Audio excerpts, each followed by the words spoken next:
So we were going over your American history in chapters 6 through 9, and there were some character sketches here, and I wanted to go over them just because to know a little bit about these people. And also, to know as you're studying history, they were very important. And one of the most important characters of United States history, of course, is George Washington. George Washington lived 1732 to 1799. It says the character, intelligence, and influence of George Washington steered the colonies through the storms of war, the war for independence, and into the calm of the constitutional government. George Washington was over 6 foot tall. He was strapping and dignified. Washington commanded the awe of the people. More than just appearance, Washington won their confidence and their respect, because he lived and worked for the benefit of others. He always worked for the benefit of others. His career began in 1749. He was a county surveyor. He surveyed land, so he knew the land of the United States, right? In 1750s, when the French threatened the British claims in America, he joined the Virginia militia. He was from Virginia, and quickly rose to leadership in the French and Indian War. The French and Indian War was before the War for Independence. And then he resigned to take a seat in the Virginia government, in Virginia, the House of Burgesses. So he was basically involved in surveying, he was involved in the midst of war, and he was also involved in the government of Virginia. When the struggle for independence had begun, he became instrumental in the Continental Congress. Remember, that was the first Congress, but basically they didn't have a president yet, but he was involved. But they appointed him to be commander-in-chief of the Continental Army. So he would be the commander-in-chief of America. And once the colonies secured the independence, after the Declaration of Independence, into the Constitution, he focused on forming a government that could be called a government by the people and for the people. He participated in the framing of the Constitution of the United States, and he gave up his treasured private life. He loved basically, going back home. He wanted to go back home, but instead he gave up this private life to serve as the first president of the United States for 2 terms. He was a wise leader, and he provided a future for other presidents to go by. He was a strong role model to follow.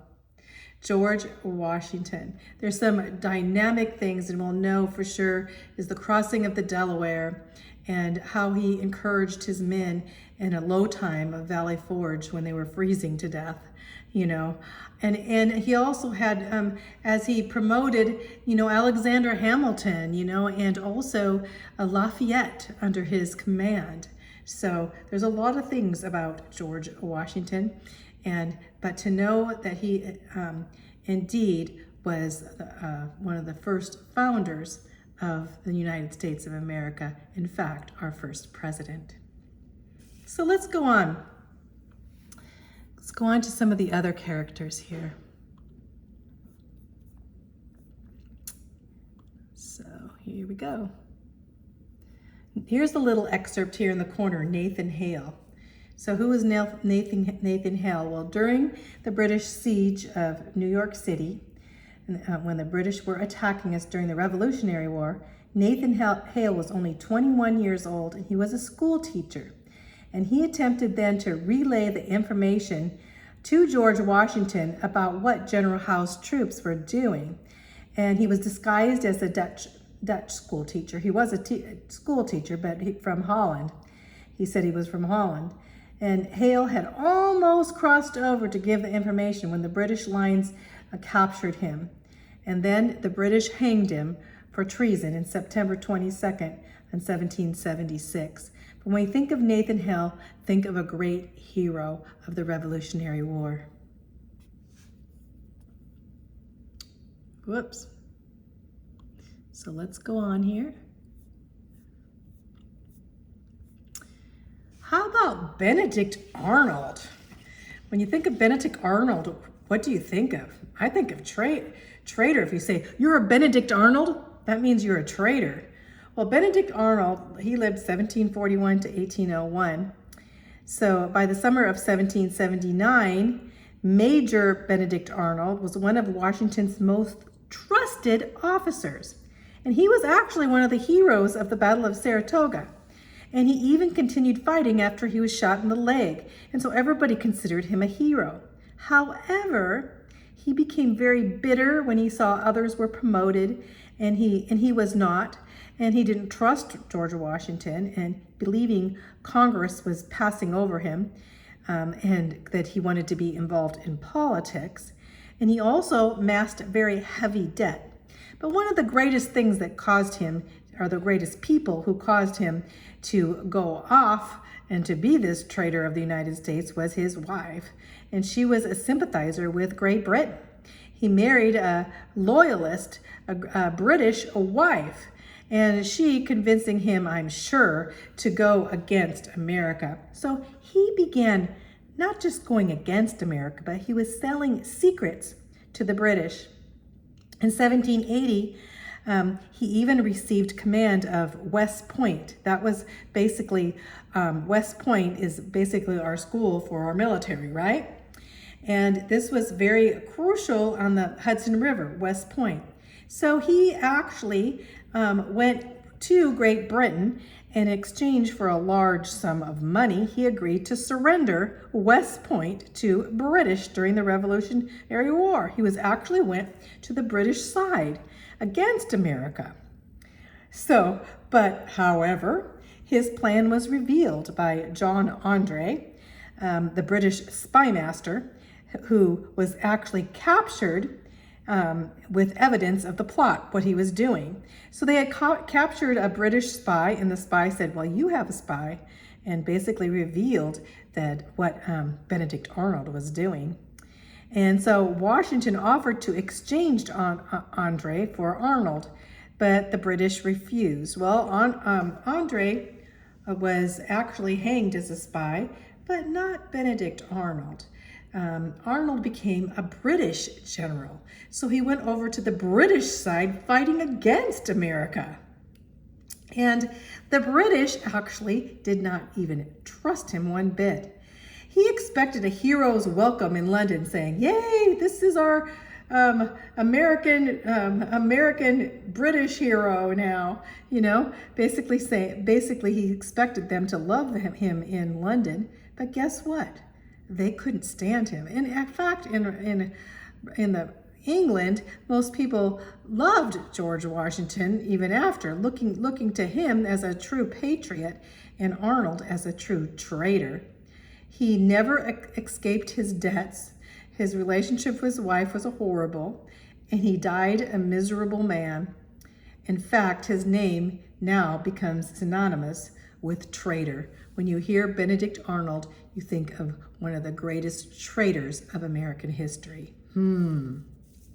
So let's go on and see if we have any more little characters we need to go over.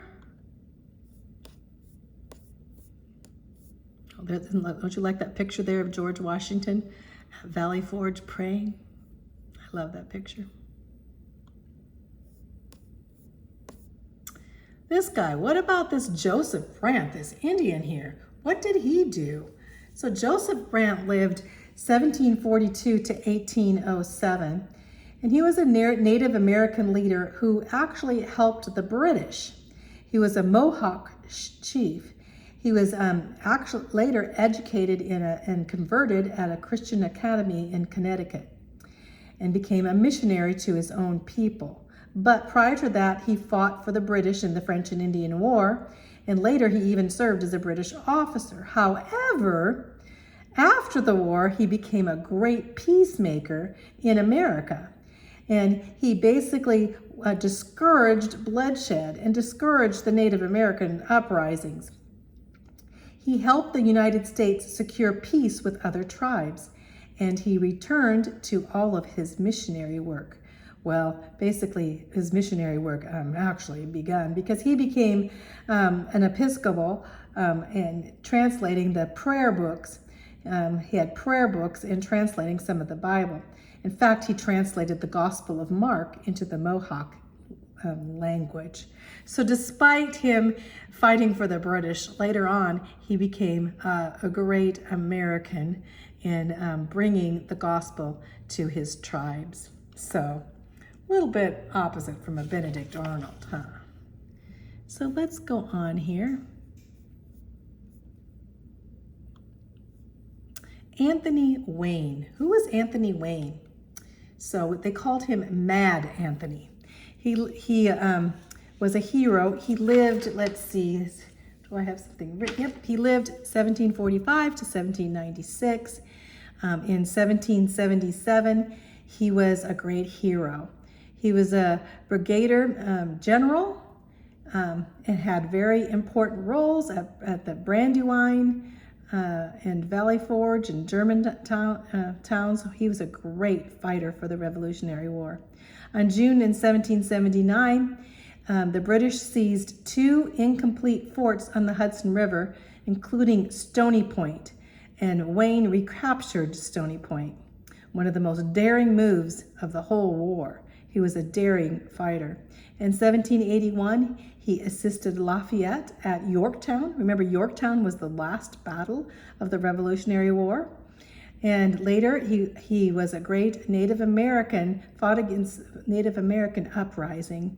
He was a hero with reckless courage. That's Anthony Wayne. There's no picture of him there, though. Of course, I went over John Paul Jones there before. He was basically, fighting in the Revolutionary War of Scottish-born. He sailed to the North Sea in the Bonhomme Richard, which means poor Richard, which was, he countered the warships, and he said, they thought, you need to surrender, you're losing the war. And he says, I have not even begun to fight. A great hero, American hero of the Revolutionary War.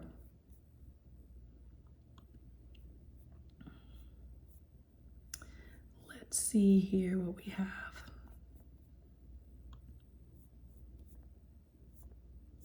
We got a picture there, basically, of Yorktown. That's the last war where Cornwallis surrenders to George Washington. Great picture. Here we have the land claims after the Treaty of Paris, and you can see here, good picture here because it has a picture. The blue is the United States and the purple is Spain. Remember, Spain gives all this to Napoleon, and Napoleon later on will sell it in the Louisiana Purchase to us. So, let's see. Let's see if we have any more characters. I thought we had a couple more. Let's look to see if we do. Going through these quickly. You can go through these in your book. We went through those before, so. Ben Franklin, you know about Ben Franklin? He'd be a good one to research. His life was quite a deal. I mean, he was really good friends with Whitefield, who was an evangelist that came and started the Great Awakening. And that Benjamin Franklin said basically he wanted to empty all his pockets and everything he had and give it to Whitefield. He was so excited about his preaching, and he also was a scientist. Okay, let's see if I have something on the foundation of American government. This is on Noah Webster. What is the foundation of, when you think of the foundation of American government? You'd think, well, saying that foundation being democracy, right? Let's see. It says, American democracy, the people were called kratos, which means by the people. However, the United States is a republic with a written constitution. When you think of democracy, you just think just people and you think of mobs, right? Well, basically, our government is not necessarily a democracy, but a republic, and we have that constitution to keep us in line. The federal arrangement between the national government and the 50 states is that constitution. So democracy means the citizens rule, right? And the Republican means that you have representatives, that you choose those representatives when you vote for them, and they represent you, the people. And that's a more stable government than a democracy, a true democracy. Democracies can have any head, and the republic is really anti-monarch. So a republican does not have a king, but a democracy can actually have like Napoleon said he was the head of a democracy, and he was basically a dictator. Some nations tried democracy. They resulted in tragic ends, like France, the Revolutionary War of France, the French Revolution was set on the Enlightenment against biblical Christianity. And so the people exercised their rights, and their rights would shift between his rights and their rights, and into a huge mob rule, until the point that everybody was getting their heads chopped off on the guillotine. One ruler and the next ruler and the next ruler, because they had no foundation.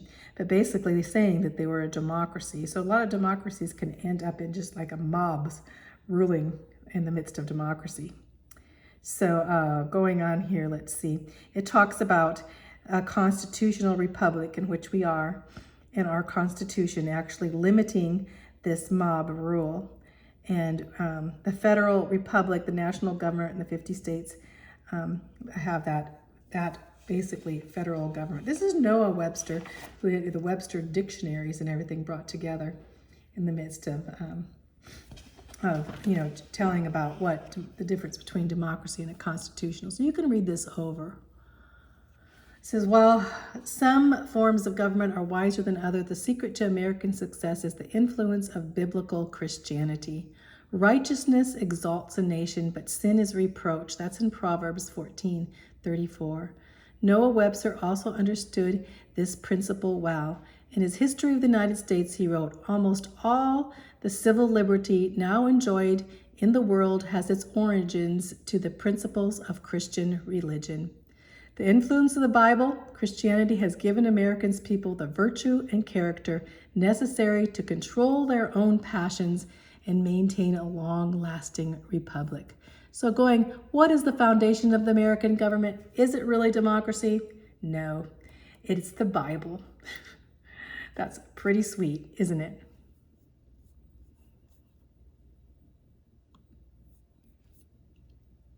So I think there was one more I wanted to go over, and then we'll be done. Well, not quite done, because you have to do, this is the Bible, the foundation. The Bible, the foundation of the foundation of our government, the foundation for leadership is the Bible. See, I think I had something written on that. Let's see. The Bible.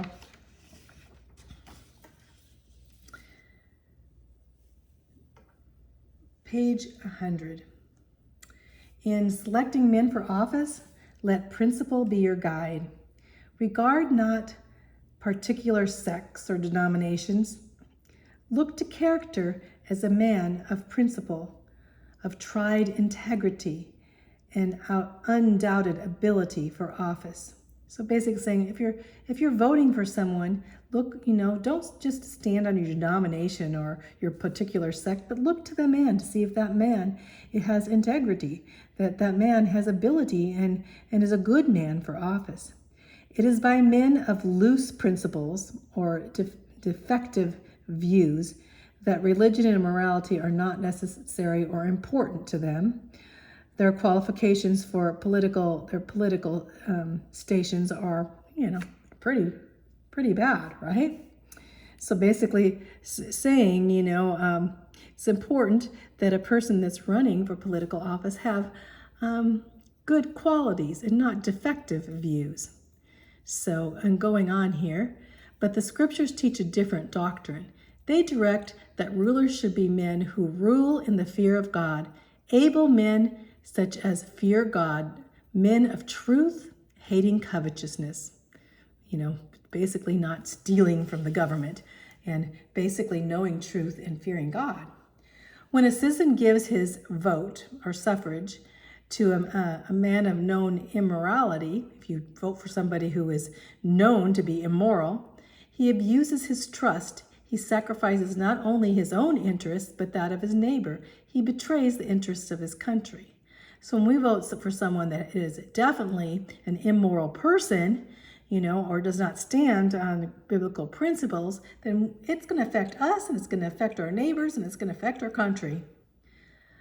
Both in government and religion, they form your opinions with deliberation. When you have settled your opinions, adhere to them.